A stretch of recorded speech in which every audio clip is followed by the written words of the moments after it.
how do you get better at interviews, right? Again, you'll face this when you're doing an internship job search, or even when you're doing a full-time job search. Firstly, is knowing what to expect. So going back to what I mentioned earlier, look at the job description on the career website, look at the skills, and prepare for those questions based on the skills. And that is what you will face in interview process. So know what to expect. The second thing is to do a lot of hard work, which is practicing with your friends and family. So giving an answer to a recruiter is not easy, right? Because you're talking in a way, this example of giving a star answer is not the way two people talk to each other. No two ordinary people will talk to each other in this format, right? So the way to answer interviews is very different from the way people converse. So practice with your friends and family. For example, tell your siblings, for example, if your brother or sister, ask them to come on Zoom and ask you a couple of questions and begin to practice answering these questions. So the questions your sister is asking you can be the format of, give me an example of a time when you had to show leadership skills. So if you face a question, what sort of examples are you going to tell the recruiter, right? Practice writing down on a piece of paper, use a STAR framework, and practice answering these questions live in front of people. So if you don't have family helping you out, go to your friends, get together in a small room, ask your friends the questions, wait for their answers, and then wait for them to ask you questions and practice answers. And this happens all the time. So I'll give you a tip. So I was doing my MBA in the US. And when I was doing my MBA, this is the number one thing people used to do to get ready for interviews is they're doing something called a mock interview. So you would call alumni to come over and do mock interviews. You'd go to friends and ask them to do mock interviews with us. We'll go and ask our seniors to do mock interviews. And that's really how the more and more you practice, the better you become. And whether you, for example, some of you may end up going to foreign universities to do your MS program, MBA program. Some of you may end up with MBA programs at Stanford, Harvard, and so on. But the number one tip, whether you go to Harvard, Stanford, Columbia, wherever, right? The number one tip for getting a job is you have to practice answering interview questions. And the more you practice, the easier your chances of finding jobs. Even when you do your MBA program, in India, the IIMs, the same thing, right? You have to practice these STAR questions. And the more you practice, the better you'll become. One more thing you will face is when you interview with companies, there's a high chance that as an undergraduate student, you will face some failure. Do not take failure too seriously. It is not always about you. And the reason why I say this is because sometimes companies have a target saying, like in this case of American Express I talked about earlier, they had to select one among 800 students. So obviously 799 students are going to get rejected. So if you're among the 799 students, it's not that you are not good. It's just that others are slightly better than you. And that happens all the time, right? So don't always take failure too seriously. Sometimes students, some company may come to a campus and say, okay, I've talked to the student, but I don't want to select anyone because I don't find them meeting my expectations. So it is not always about you. It's also about maybe the very high selection criteria the company has. Maybe your company says, okay, I went to this certain college, I found very good students there, and I'm not meeting anyone who's meeting that same set of criteria. It happens all the time. So don't take failure too seriously. Always keep learning, always keep changing yourself on a daily basis. And that's how you become better as a person. So this is what I talked about earlier, right? In terms of, by the way, any questions from anyone? I thought I heard someone trying to talk.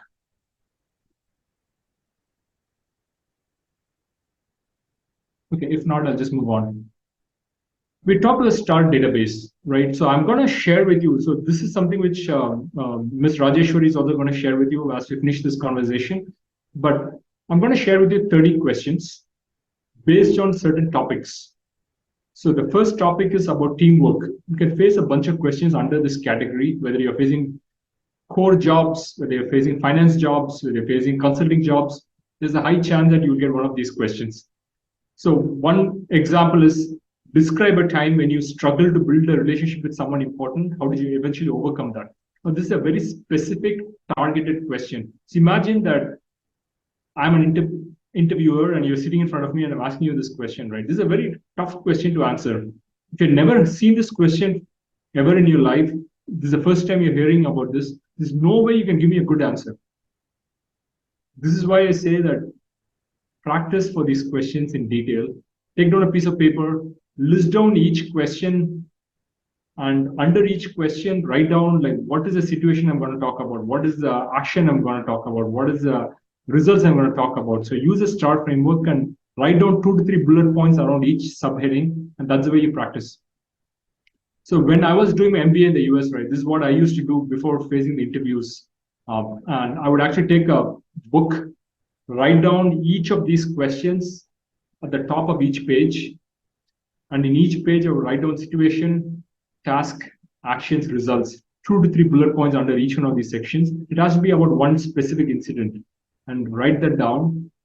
Before every interview process, for example, when I did my interviews at Google, when I did my interviews at Amazon, the way I used to practice for interviews is half an hour before the interviews begin, I take up the notebook, go through each one of the 30 pages, the 30 questions, quickly go through what is the example I'm going to tell the recruiter if I'm asked this question, and what will I talk under the different categories, right? So quickly go through all the 30 pages, and I'll probably finish this within, say, 10-15 minutes. And when the interviewer actually asks me the questions, there's a very high chance that the question they ask me is going to be very closely linked to some of the questions which is already out here. And then I give them a very good answer because I already prepped for it. I've given them an answer which ticks each one of those situation, task, actions, results box. And that's really the way you end up impressing a recruiter. So this is the bucket one, which is about teamwork. The second bucket is about customer focus. There are 5 questions here. Let's pick up one of these questions, right? Describe a time you had to interact with a difficult client. What is the situation? How did you handle it? Now, the answer from your side cannot be that I never work with a difficult client ever in my life, right? That's not an answer. So this is the tough part of it, right? Like if you have not had an experience, the answer you give can never be that I never had that experience.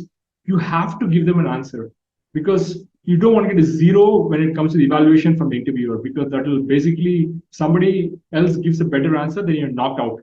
So you have to give an answer, and you can answer based on maybe an internship experience, a work internship experience, maybe a project experience, maybe your BTech project, MTech project experience. Maybe you can talk about some volunteer work you did. Maybe you can talk about the position of responsibility you have handled. But there has to be an experience you talk about. And only you know what experience you want to talk about, so do practice for it.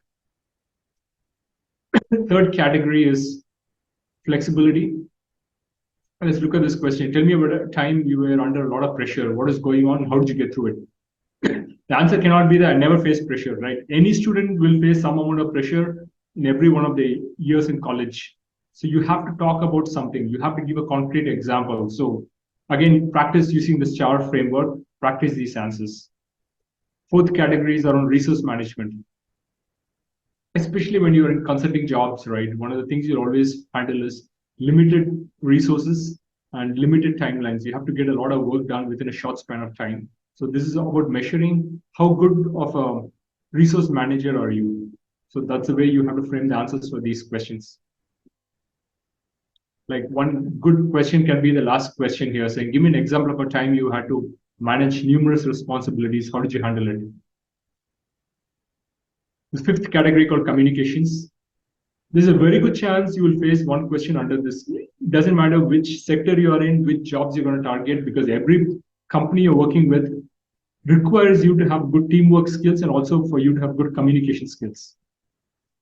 This is a way for them to understand how good a communicator are you. And if you have some showstoppers in terms of some problems in your approach, that's what they're trying to judge. Okay. So what's happening off late is that the number of students applying for computer science jobs has gone up dramatically, especially this year. What's been happening in the job market is many big companies have frozen the recruiting process. For example, Google, Amazon, Facebook, they've stopped recruiting, which also means that there's a lot more pressure in terms of the number of students already prepped for many of these jobs. Many students from core engineering branches who are also trying for computer science jobs. They're trying for data analytics jobs, and they all want to get these jobs. So technical skills alone will not count anymore. So when you guys are applying for your internships in the end of your third year or full-time jobs at the end of your fourth year, it's very important to have good communication skills on top of your technical skills. So do not underestimate the amount of importance which your communication skills have. So practice, and we'll talk about how to improve your communication skills if you have time in the end. And again, this last point is about motivation. How do you prove your motivation in the workplace? So these are some 6 categories of questions you will face in any interview process. And I personally recommend that you write all of this down and practice your star answers for each one of these questions. Okay. And every situation I face, so for example, even 2 months back, I had a student from Arizona State University reach out to me saying this person was not able to get through interviews and facing a lot of struggle. What should that person do to get a job? And I really recommended two things. One is to improve the quality of the resume. The second thing was to prepare for star questions. The person did a lot of honest hard work and ended up with multiple offers within a couple of weeks of following my advice. And I think that that's an easy way for you to crack interviews. This is a feedback which nobody's going to talk about. Nobody in HR ever talks to students from this perspective. So the earlier you understand this and practice for it, I think the easier your internship search and your job search process will be. All these questions are going to be sent to you, so you don't need to write any of this down. Let's maybe move on to a couple of questions in terms of what I've faced in the past.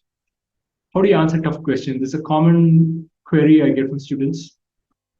If you face a very difficult question, you have no idea how to answer it, I would say that try to move on from that question as quick as possible.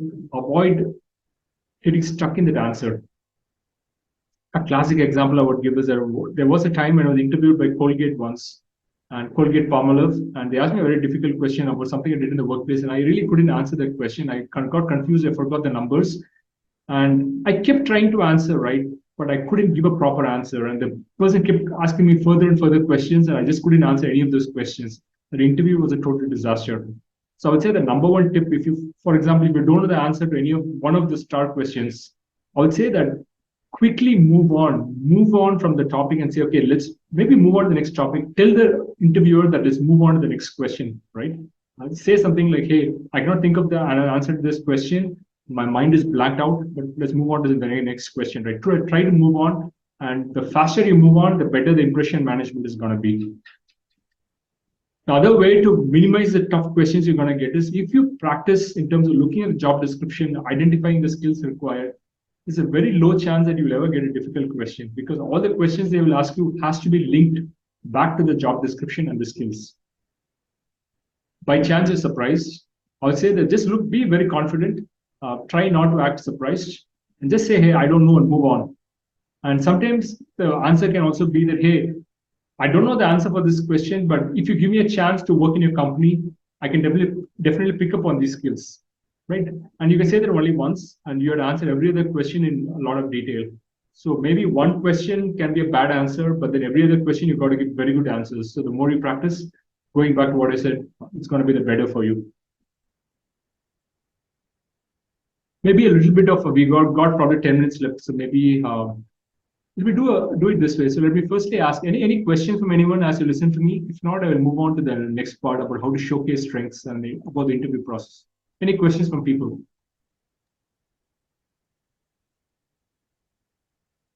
Rohan, Tanuja, Sri Likita, I think you all should ask questions. Sri Likita? Yes, ma'am. Please go ahead with your question. I'm sure you have questions. Hey, it doesn't matter. Questions or just observations, right? This is useful. Does it make sense? Any observation is fine. Okay, sir, what happens like if you skip the tough question and they just say that we'll come to that at last, kind of. Yeah, I think that's possible. That's a good way to put it, Yashwant. Sometimes you can tell them that, hey, if you get a really tough question, you don't know an answer, you can say, hey, let's come back to it later. That's a very good way to put it too. Mostly what happens is that they probably have a target to ask you 6 questions. And most interviews, they're always hard pressed for time, right? They always run out of time. So it's a tricky way, right? You basically say, I'll come back to it. That's a very interesting thing. I've not thought about it, but that's a great way to push it off later. By the time they finish the other questions, they're out of time. They don't have time to go back to the earlier question. So that's possible. Yeah, that's a good way to answer it. Yeah. Smart answer. Okay, folks, let me maybe jump on. Any other questions? Otherwise, I'll jump to the next part about how to impress the interviewers and recruiters. Okay, so this is probably going to be the most surprising.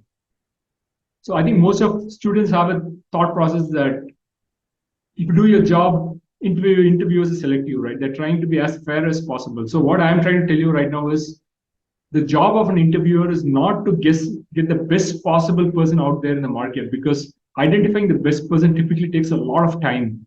Most of the recruiters have a very short window available to them to recruit students. So for example, for most recruiters, what happens is during the resume shortlisting phase, they have like 500 applicants and they have to select the top 10 applicants. So the initial phase of resume shortlisting is all about elimination. They're looking for some reason to eliminate you. They'll probably spend 5 seconds on your resume and reject it if within 5-10 seconds they're going to reject your resume and not get into details, because it's all about elimination. When you get to an interview process, the odds are slightly in your favor, because in an interview process, your chances of getting through an interview is probably around 30%. So if you've got to the stage of an interview, that means that the company really wants to talk to you. It's between 30 to 40% the chances of you getting through an interview. So the chances of you getting to the resume shortlisting is probably around 1 to 2%, but the chances of you getting through an interview is probably around 30 to 40%. In spite of that number, there are still certain things recruiters always look for. Okay, and this is some easy tips for all of you students. First thing first is recruiters look very importantly at body language. So what that means is that when you're sitting in front of a recruiter, do a bunch of things. One is that try not to slouch too much or bend forward too much, right? Just try to keep erect spine as much as possible. Try not to lean too much in either direction, front, backwards, or to the sides. Open your hands and have open gestures when you speak, because it makes you look more confident and at ease. So you also want to paint a picture of confidence, and that's easily conveyed by having open hand gestures the way I'm showing it to you guys. Also moving your hands a lot when you talk, right? That also creates a pretty confident impression. What you should not be doing is crossing your hands, not recommended. Crossing your legs, again, not recommended, because it makes you look introvertish and inward focused. And that's not the best of ways to recruit a company looking for a consultant or a person to work in finance, right? That's not the way you are supposed to come across. So some easy tips. A lot of recruiters and respondents also reject candidates who appear very arrogant. All of you are taking up a full-time job for the first time in your career. And what is most important in most jobs is the ability to learn. Once you look arrogant, that means that you will not learn in the workplace. So try never to appear arrogant in front of a recruiter. Be appropriately dressed. I would always say it's better to be overdressed than underdressed. So that means that please wear your blazers, please wear a tie if possible. Do not think that, hey, it's a company where I can just put my jeans and t-shirt and walk over. Your chances of getting through is going to be minimal. So if you look professionally dressed, you will also appear more confident to the interviewer. And I think being confident will always work in your favor. Try not to have a very low voice when you talk to a recruiter. Try to at least improve your loudness by a little bit, right? When you talk to a recruiter, try to be one pitch more loud than you normally are. Try to smile when you meet the recruiter for the first time. These are easy ways to impress a recruiter. Imagine that you're on a date with the recruiter, right? Like, how do you impress a person, right? Just have a big smile. Feel very comfortable. That's very important. Try to look at the eyes when you talk to them. Try not to look down, look to the sides. If you don't make eye contact, that can also be viewed very negatively. And we talked about not crossing your arms. Typically, most recruiters, this is again a bit surprising, but within maybe 1 minute, 1.5 minutes, they make up their mind whether they want to select you or not. And they spend the next, if it's a half an hour interview, right, they spend the next 29 minutes just trying to justify the initial assumptions. So they decide to select you, they will spend the next 29 minutes finding a reason to select you. That if they decide not to select you, there's try to find a lot of reasons not to select you. So try to make a favorable impression the first 1 to 2 minutes.